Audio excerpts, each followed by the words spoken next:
In this video, we will cover some tips around resume writing, provide some helpful suggestions around what you should include, and provide recommendations around what are best practices on what not to include in a resume. Okay, so let's get started. Now, who doesn't read a resume, right? In the professional environment, from after you graduate until whenever you decide to stop working, we all need a resume. But only a few of us have one that really stands out. I mean, stands out in a good way, not in a bad way. But why is that? Most often it's also because of the amount of time you don't dedicate in writing a good resume. And why is a good resume so important? Well, it is your very first impression, right? It is your only shot to make a very good impression on a prospective employer.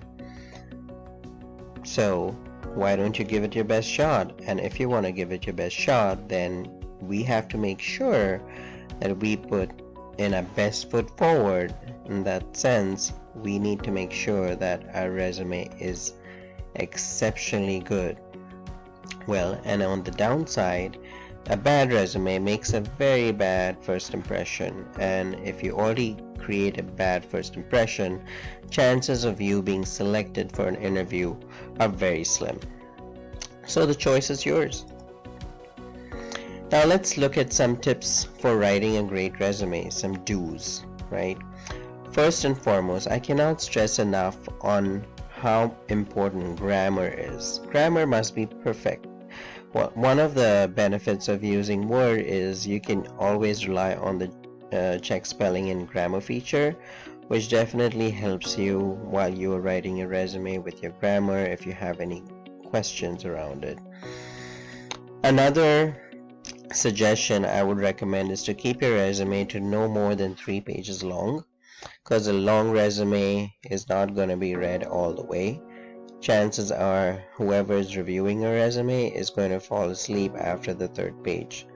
And this is coming from somebody who's been on both sides of the fence. I've also been a hiring manager for several years, and I know what best practices are. Another recommendation I would provide is to focus on elaborating more on your past 4 or 5 years of experience and less so much on the ones prior to that, because chances are that your hiring manager is going to be looking at your most recent experience as well as more relevant experience.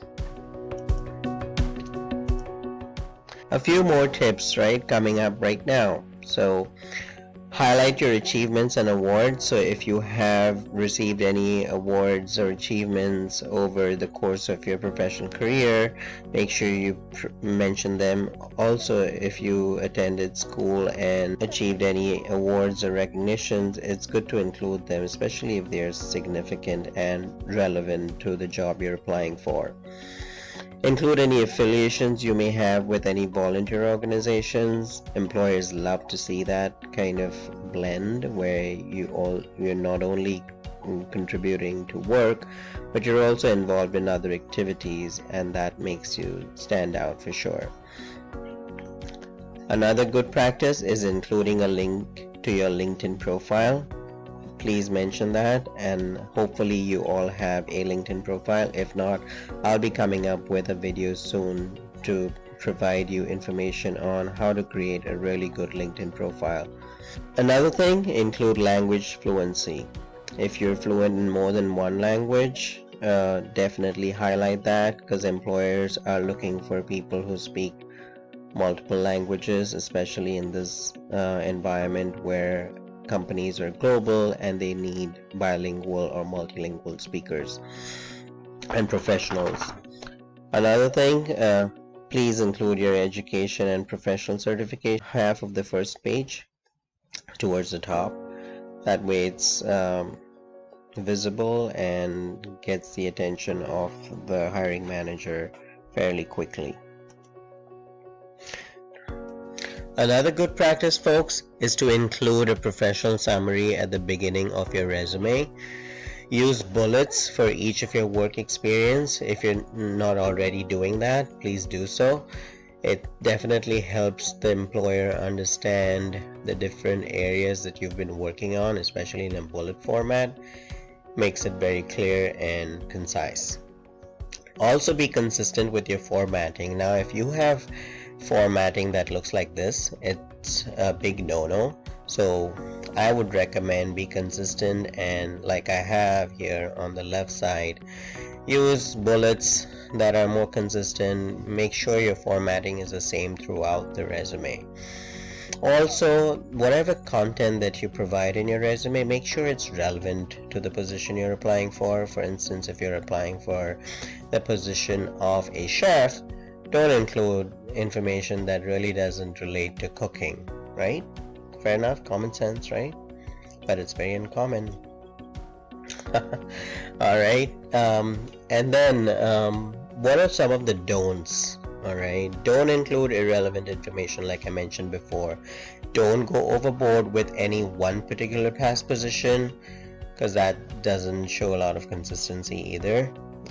Don't include personal information like your date of birth. It's really not necessary, and you shouldn't be disclosing private information anyways.